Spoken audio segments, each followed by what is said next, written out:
This is Chicago's Morning Answer with Dan Proft and Amy Jacobson on AM 560. The Answer.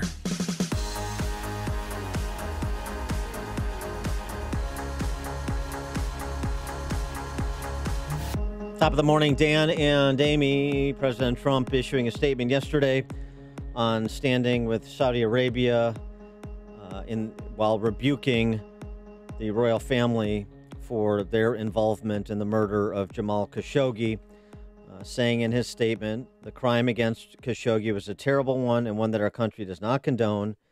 He mentions the sanctions that have been imposed against 17 Saudis known to have been involved. He also says that he did not take the Saudis' storyline with respect to Khashoggi being an enemy of the state, a member of the Muslim Brotherhood, and so forth, calling the crime unacceptable and horrible, but it's still being characterized as him siding with the Saudis over U.S. intelligence, siding with the Saudis over the U.S. in terms of concerns about human rights. So Trump addressed those in written form, but also to the press gaggle yesterday, starting off by disabusing some in the D.C. press corps who continue to prop up this conspiracy theory about his personal business interests in Saudi Arabia. Well, I have nothing to do with Saudi. Just so you understand, I don't make deals with Saudi Arabia. I don't have money from Saudi Arabia. I have nothing to do with Saudi Arabia. I couldn't care less. And I will tell you, and as most of you know, being president has cost me a fortune, and that's okay with me. I knew that a long time ago. And there, we have a $450 billion deal with them that he doesn't want to lose to other countries. So he is trying to put America first. So Saudi Arabia has nothing to do with me. What does have to do with me is putting America first. Wait. They're buying hundreds of billions of dollars worth of things from this country. If I say we don't want to take your business, if I say we're going to cut it off, they will get the equipment, military equipment and other things from Russia and China. Russia and China would be very, very happy. And Trump going on to express other important aspects of the U.S. relationship with Saudi Arabia in terms of the world oil market, in terms of security for Israel. And I'm not going to tell a country that's spending hundreds of billions of dollars and has helped me do one thing very importantly, keep oil prices down so that they're not going to $100 and $150 a barrel. Right now, we have oil prices in great shape. I'm not going to destroy the world economy, and I'm not going to destroy the economy for our country by being foolish with Saudi Arabia. The Wall Street Journal opined, calling Trump's statements crude realpolitik, even though they concede the point that we shouldn't sever ties with Saudi Arabia. That's not going to get them to act in our interest or the interest of human rights anymore. That the quality, the notes that were struck in the statement were sort of lowbrow, and they lacked the sort of appeal to American values as it pertains to political opponents, like you don't murder them. Exactly. And Senator Lindsey Graham, he was on with Fox News last night. Arabia needs us more than we need them. It's not too much to ask an ally not to butcher a guy in a consulate. This is not World War II, so I'm not going to look away at what MBS did. I think he did it. Yeah, but the question is, what do you want to do about it in addition to the sanctions that have been imposed? Trump, in his statement, left an open mind. Hey, if there's other things you think we should do, then I'm willing to listen. But what do you want to do, Rand Paul? Rand Paul seems to want to cancel the deal, the $450 billion arms deal. Marco Rubio didn't go that far, but was critical as well, striking the human rights note. Okay, you don't like Trump's statement, but substantively, what do you want to do in addition to what Trump has done? That's where the rubber meets the road beyond the rhetoric. For more on that, we're pleased to be joined by Cliff May, president of the Foundation for Defense of Democracies. Cliff, thanks for joining us. Appreciate it. Thanks, guys. Good to meet you. So two parts. One is the substance of what should be done, and second is the quality of the statement that Trump issued. So why don't we start with the substance? Are there steps that we could take in addition to what Trump has already done with the sanctions imposed that would make sense and would be in America's interest?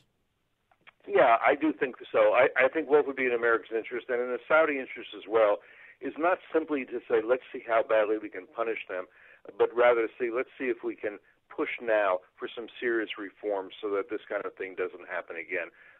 Part of the problem that we see in this is that it is such a complete monarchy, such a complete autocracy, that if MBS did order this, the Crown Prince, as seems likely, that suggests that he didn't even ask anybody more sophisticated than himself, anybody like the former ambassador to the U.S., Adel Al-Jubeir, who's foreign minister now. If he had said to him, hey, this Khashoggi guy really bothers me, I'm thinking we should get rid of him. What do you think?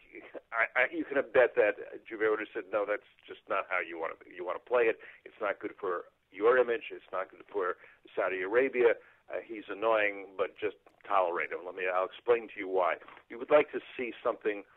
We're not going to get democracy in Saudi Arabia anytime soon, but there could be less centralization of power, which leads to this kind of excess and this kind of, let me be frank, this kind of crime. Well, do you think they'll do this in the future, or they've learned their lesson by just waiting to see if we're going to, issue more sanctions or, cancel the arms deal? I mean, do you think they've learned anything from this? It's a great question and a hard question to answer. What has the Crown Prince learned from this? It's possible he said, I had no idea this would cause so much problem. I mean, Vladimir Putin kills people all the time, and he hangs out with the Germans and with the British and America. Everybody, nobody seems to care about that.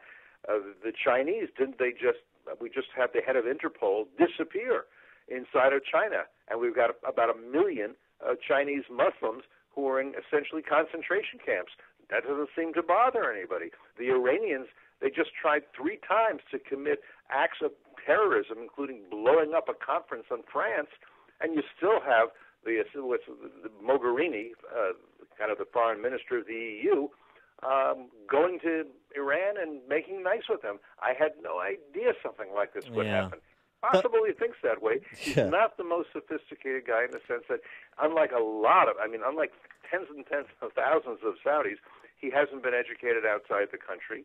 He may not, he may not have understood that this would have this kind of ramification. I hope we certainly hope that he learned from it, whether he ordered this or simply allowed this to happen. Yeah, let me suggest what I think he learned from this is just don't murder in a sloppy manner contributors to the Washington Post.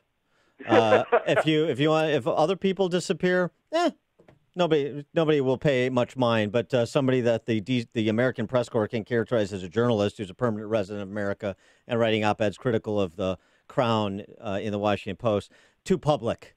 You're going to have to be real clean about it. They change the stripes. Like I'm going to be a kinder, gentler MBS. I mean, come on. Does anybody believe that?